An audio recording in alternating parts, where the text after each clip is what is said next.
ते छोटी लकड़ी छेती बलदी ते जिथे मुड नहीं पै बलदे। छोटी लकड़ी कट्ठी छेती हुंदी ते सुक जांदी झट करके। मुड दी मिट्टी पटनी पैंदी ते फिर सुकदी कई दिन कढ के। तालब चज कद सिखेंगा तू, तालब चज कद सिखेंगा तू।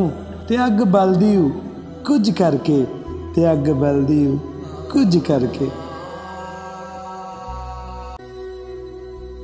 ते कहंदा भी चलदा पानी ठंडा हुंदा ते रुकिया पानी तत्ता। काम करदे नूं इज्जत मिलदी ते घर बैठे नूं मत्ता। ओही दुनिया नूं पिया वेखे ते जिस दे नाल नी अखां।